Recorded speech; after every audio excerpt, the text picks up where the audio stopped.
어제 강서구청장 진교훈 후보의 개소식에 다녀왔습니다. 진교훈 후보, 진격하라, 교체하라, 그래서 대한민국에 훈풍을 불게 하라, 이렇게 이야기했습니다. 진교훈, 진격하라, 그리고 교체하라, 그래서 대한민국에 훈풍을 불게 하라. 저희들 어제 그 자리에서 깜짝 놀랐습니다. 어떻게 이렇게 말을 잘하지? 진교훈 후보가 정말 말을 잘합니다. 그런데 살아온 어머니의 얘기부터 어떻게 이렇게 따뜻하게 이야기를 하지? 그리고 거기 온 사람들에게 반응하고 대하는 자세를 보면서 어쩜 이렇게 사람이 맑지? 이런 생각이 들었습니다. 그리고 거기 진교훈 후보가 오기 전에 강서구청장 후보가 되고 싶었던 사람들이 있었습니다. 그분들이 진교훈 후보와 하나가 되어서 이렇게 이야기합니다. 진교훈 후보는 우리가 한마디를 하면 바로 그 다음에 그것을 받아들여서 실현해냅니다. 그리고 실천해냅니다. 이렇게 이야기를 합니다. 참 우리가 후보를 잘 선택하게 되었구나. 진교훈 후보의 확장성은 아주 넓다고 합니다. 지역 주민들의 얘기는 진교훈이라고 하는 분이 우리 강서에 16년 살았고 아들도 딸도 다 여기서 학교를 나왔는데 우리를 보면 경찰청 차장이었던 사람이 우리를 보면 웃어주고 우리랑 대화하고 그리고 대안도 제시하는데 참 좋습니다. 이렇게 이야기합니다. 진교훈 후보 바람을 일으킬 겁니다. 진격해서 기존에 구청장이었던 김태우랑 교체하고 그리고 강서에 훈풍을 불게 하고 그 훈풍이 윤석열 정권의 폭정에 구멍을 내고 민주주의를 살리고 대한민국 경제 위기를 더불어민주당과 함께 극복해 대한민국의 경제를 살려내는 시작이 될 거다. 이렇게 말씀드리겠습니다. 강서 구민 여러분, 대한민국 국민 여러분, 힘을 모아주십시오. 이 힘이 윤석열 정권의 폭주를 멈추는 시작이 될 것입니다. 국민들이 이야기하십니다. 요즘 가장 언론에 많이 나오는 것은 바로 이 내용입니다. 골라도 어떻게 이렇게 고를 수가 있을까요? 최상병 사건 수사를 은폐하고 있는 은폐. 과거 자기가 있었던 군의 사망 사건을 은폐하는 의혹을 갖고 있는 은폐 신원식. 그리고 주식을 파킹했다고 하는데 참 대단합니다.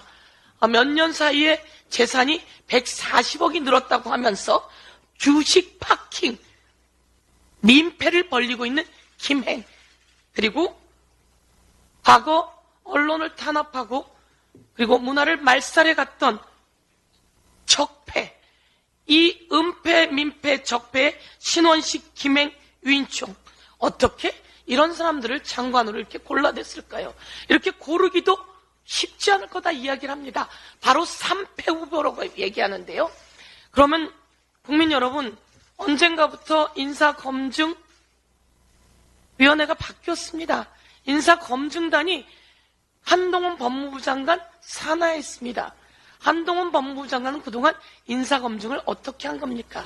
기본 3평이라도 듣고 무엇이 문제가 있었는지 찾아내서 장관 후보로 적격이 아니다 라고 정리를 해내는 것이 한동훈 장관의 역할임에도 불구하고 한동훈 장관은 그 역할을 제대로 하지 않았습니다.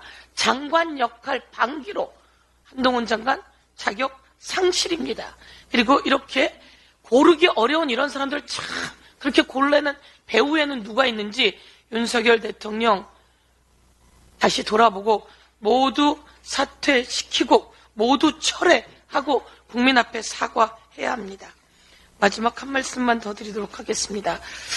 윤석열 정권이 겨우 0.74%로 승리하고 야당을 말살하고 죽이기에 나섰습니다. 야당 대표가 내일은 영장실질 받는 자리가 됩니다. 이재명 대표의 변호사였던 박균택 변호사가 정리한 내용들에 의하면 대북 송금 관련해서는 내용이 없습니다. 800만 불이나 대신해서 줬다. 그러는데 이재명, 김성태 서로 통화 기록 하나 없습니다. 문자 하나 없습니다. 이 정도 되면 통화나 문자 나와야 되는 거 아닙니까? 그럼에도 불구하고 이것을 가지고 여러 가지로 검찰의 비리로 코가 끼어 있는 김성태를 인질로 이재명 대표를 체포영장을 발부하고 내일 영장실질심사를 받게 했는데요. 이것에 대해서 이재명 대표는 결백하다고 말씀드리겠습니다. 백현동 식품연구원 관련해서도 말씀드리겠습니다. 식품연구원 땅을 53%를 벌써 당시 기부 체납 받았습니다.